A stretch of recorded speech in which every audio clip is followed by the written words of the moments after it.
simple on the phone. We'll show you. It'll be quiet on the set here.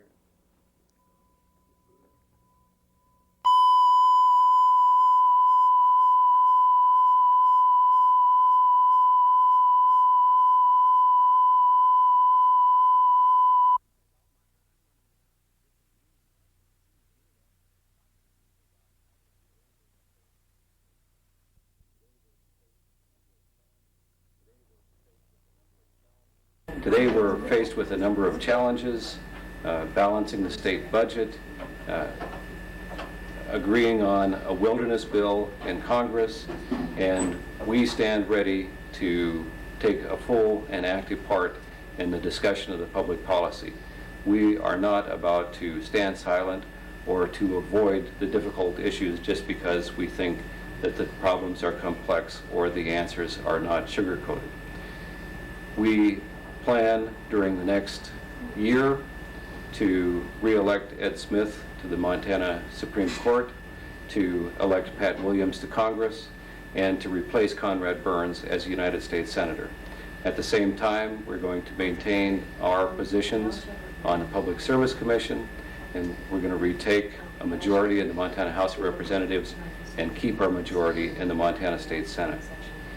We have seen all too often that politicians, when they get elected, either fall into the gridlock syndrome or they fall into the sugar-coated syndrome. The Montana Democratic Party and Montana Democrats that you support and elect to public office are looking for realistic solutions to the real problems facing us. We're looking to the future and trying to provide for that with a strong economic base, a fair tax system, and a good school system today. So join with me in supporting the Montana Democratic Party and electing responsible persons to public office and building for a better tomorrow in Montana. Hi, I'm Max Baucus. I wish I could be there with you today, but my duties here in Washington, D.C. and the Capitol made that impossible. So I thought I'd sit down for a moment and share a few thoughts with you and a few ideas while they come along. It's pretty clear that America is not in the same place as it was when most of us were growing up.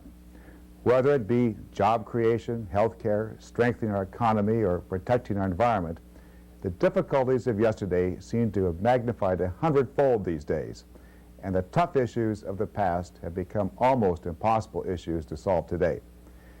As your senator and chairman of the Senate Environment Public Works Committee, I'm working to help all of us face the challenges of today head on. I've always found it interesting that the Chinese language character for crisis is really a combination of two different Chinese characters. One is the character of danger and the other the character of opportunity. Well, frankly, I think the Chinese wisdom was pretty true then. It's pretty true today. The dangers we faced years ago and the dangers we face today are also the challenges for us today. We have a great opportunity to make our state and our nation a better place to live for our children and for our grandchildren. Now, whether it's Montana's economic crisis, the education crisis, or the health care crisis, or the environmental crisis, we got a lot of crises these days, it seems. We need to address each of these as opportunities as well. That is, opportunities to move forward, and we must resist the danger of not working together to help solve them. Take, for example, the Montana wilderness issue. 15 times our state's congressional delegation has sought a resolution to this issue, and we have failed, unfortunately, each time. I agree with most Montanans who believe it is very important to Montana's economy and our job base and our environment to bring this issue to resolution. We've got to solve it. Congressman Pat Williams and Senator Burns and I, along with all Montanans, need to work together to find a compromise on the wilderness issue for our state. A resolution, I think, is within our grasp unless we take the opportunity to strengthen our nation's economy and our workers and our jobs while also protecting our environment. We unfortunately will face the danger of losing control of the future of our state's natural resources and jeopardizing many jobs in our state. Now, the Clinton administration's deficit reduction package is another example, an example of how we Montanans and all Americans need to buckle down and work together to improve our nation's and our economy's future. We must take the opportunity to reduce our nation's federal deficit now and to strengthen our economy. Otherwise, America faces the danger of losing more and more jobs, and our country's economic strength will be sapped. This deficit hits home in Montana as much as it does in every other state. The more we work to reduce our federal deficit, the better chance we have of keeping interest rates low, and boy, that's important, particularly for small business. And in turn, the more we'll all be able to afford better housing, better cars, and better education for ourselves and for our kids. Health care is another challenge. We all want high-quality, affordable health care, but it's often difficult to determine exactly what the answer is. And if we don't take the opportunity to improve our health care system, we face the danger of an increasingly poor system that threatens not only the health of our families, but also the economic strength of our nation. I'm working hard as a senior member of the Senate Finance Committee to be sure the nation's health care reform proposal that the Clinton administration is working on addresses the needs of rural states like ours. To help accomplish this, I've introduced the Rural Health Improvement Act of 1993. This bill has some real advantages for our state. First, this bill that I introduced will help address the isolation faced by rural health care providers, that is, by hospitals and doctors. It will also improve the quality of health care by creating a rural telecommunications grant program. A strengthened telecommunications infrastructure bill promotes information networks and the coordination among providers, which experts agree is essential to improving access and quality health care in rural America. Second, my bill will make medical assistance facilities, those are called MAFs, a permanent part of the medical program. A MAF is a downsized, limited service hospital which allows extensive use of mid-level practitioners and has flexible staffing requirements. There's one in Circle, for example. MAFs have already been operating in our state for the past few years. There are 5 in our state, one in Terry, as I said, Circle, Ekalaka, Culbertson, and Jordan, and we hope to have many more of them in the future. Third, my bill, my rural health bill, raises the director of the Office of Rural Health Care Policy here in Washington, D.C., to the status of Assistant Secretary for Rural Health. This is important. This will make rural health care providers, put them in a better position, create a higher profile, and promote departmental policies that effectively address rural needs. I want to take a moment, too, to thank those of you who have contacted me by phone and by mail. As I travel across the state, I met many of you as well, and I really appreciate that. I strongly encourage those of you who haven't contacted me to write and let me know what's on your mind, whether it be the issues I've mentioned today or whatever issue you care about. I'd love to hear about it. Let me know what you think. My address is Max Baucus, U.S. Senate, Washington, D.C., and the zip is 20510. Again, 20510. I again wish I could be here with you. I hope to see you again very soon. Thank you for your time, and I hope that you enjoyed today's event, because I really wish I were there with you. Welcome to the Western Montana Fair and to the Missoula County Democratic booth. I regulate the insurance and securities industries here in Montana. I was elected to this statewide office in 1992 as a consumer advocate. While I protect the consumers of Montana, it's also my job to make sure that the insurance and security industries get a fair shake in doing business here in the state. And that's what I'm doing. When we took office in January, it was important to make the state auditor's office accessible to all the people. We literally took the doors off in early January to open the office to the public and the consumers in Montana. We're re-engineering government at the state auditor's office, and we want people to know what we're doing. We're using the resources we have, building teams and providing as much quality service as we possibly can with our finite resources to better serve all Montanans. We're building from the bottom up instead of the top down, a novel idea in government. And we want to hear from you, the consumers out there, about what we're doing and how we might be able to help you. If you have problems with insurance companies, with securities firms, we're the people to talk to. When the representatives of the industry have problems with the way we regulate them, we're the ones they talk to. We need to be more responsive to the needs of the people in Montana. Last spring, we asked consumer and industry groups to come into our office and tell us what we did right and what we did wrong, to design for us how we can better serve the public in Montana. I believe in making things better for Montana, and that means better access and better work products from state government. That's what I intend to provide you as your state auditor. Right now, we're in the process of developing two health insurance plans that can be marketed to small business people around the state that have between 3 and 25 employees. We'll determine how those plans dovetail with what President Clinton releases in September and move forward. Our goal is to get health care and insurance to as many Montanans as possible. We need your help and we need your ideas.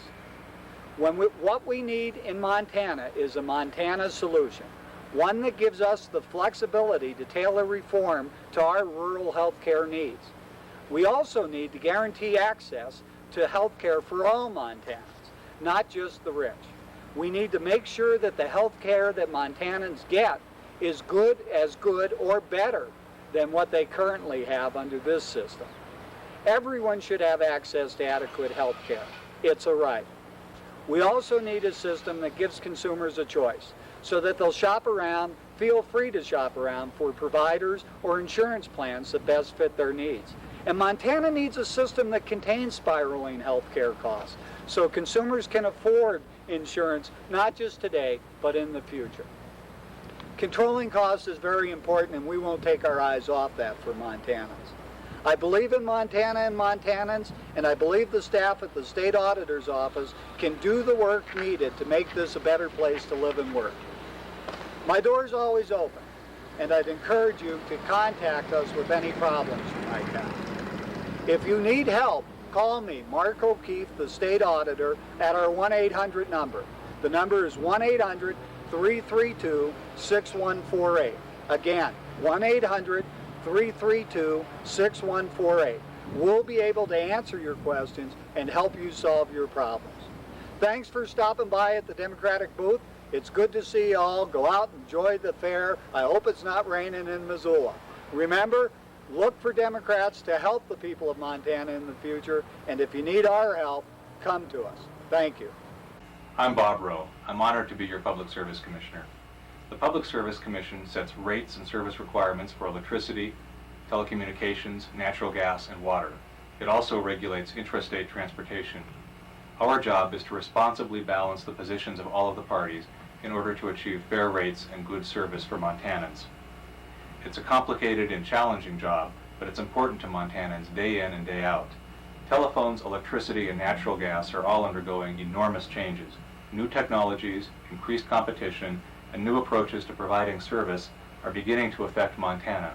Our challenge, especially in a rural state, is to ensure that Montanans receive the benefit of these changes and that they pay reasonable rates. Among our current cases are two of particular importance to western Montana. As you have heard, U.S. West proposes to sell 60 of its rural exchanges. The Public Service Commission will hold a formal hearing starting on September 21st. In addition, I will be holding local public hearings around western Montana sometime in late September. Montana Power Company has also filed several significant cases concerning natural gas and electricity. In addition to requesting rate increases, these cases will concern policy questions important to customers. We expect to start the formal hearing sometime in December. I will again be holding public hearings around western Montana. In addition to deciding rate cases and establishing policy, I'm very concerned to help ratepayers with their individual utility problems. We can't always get the result the customer wants most, but I do try to be as helpful as I can. I believe public service, especially as a Public Service Commissioner, is a privilege. That's the approach I take to my job every day. My name is Bob Rowe. I'm your Public Service Commissioner. If you have any questions, please drop me a letter or give me a phone call directly. My number is 444-6167. Thanks very much. Hi there, I'm Dan Kemmis. I'm the mayor of Missoula. And I'm proud to be able to say that I'm the mayor of Missoula. Not so much because of anything that I have done in this office, although I am proud of my record here. But most of all, I am proud of what Missoula has become and is becoming. Whenever I have a chance to talk to people from outside Missoula, either who are visiting here or who see some of us in other places, I hear more and more frequently people's interest in Missoula their fascination with this relatively small town in the Northern Rockies that seems to be doing so many things well. I think that Missoula is coming to be seen as a pace setter, a trend setter, and especially that we're coming to be recognized and appreciated for the strength of our democratic culture. More and more, we're developing our capacity to get hard work done together to meet the challenges that face Missoula. And I don't mean that we always succeed at that. We don't. We fail every once in a while. We frustrate ourselves. But whenever that happens, we pick ourselves up and go back at it a little bit wiser and a little bit stronger than we were before. And I think that that's the essence of what's happening in Missoula. Across the country and across the world, there's an awful lot of dissatisfaction with government. There's a sense that government doesn't work very well.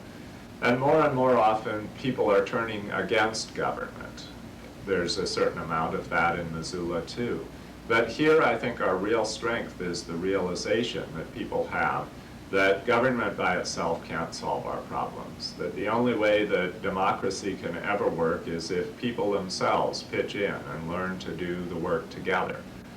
And that's what I see us doing in Missoula. Whether we look at something like the Carousel for Missoula, or the International Choral Festival, or the International Wildlife Film Festival, or Out to Lunch at Caras Park, or the Farmers Market, or whether we look at more nitty-gritty kinds of things, like the extension of infrastructure to those parts of Missoula that didn't get infrastructure when they should have. What we see is a growing capacity to get good work done together, and basically to enjoy ourselves while we're doing it.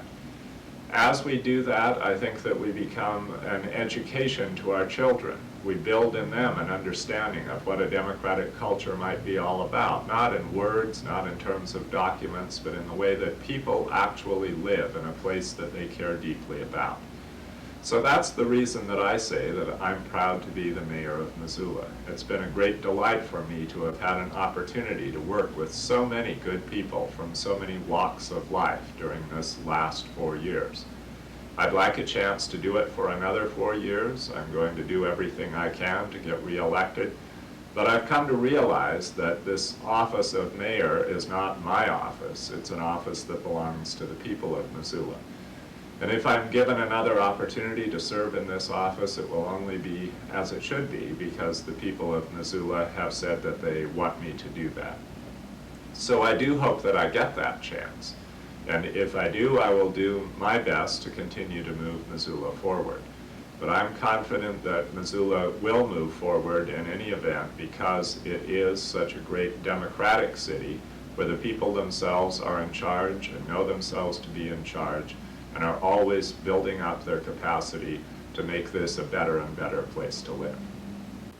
I'm Al Sampson from Ward 6 and President of the Missoula City Council.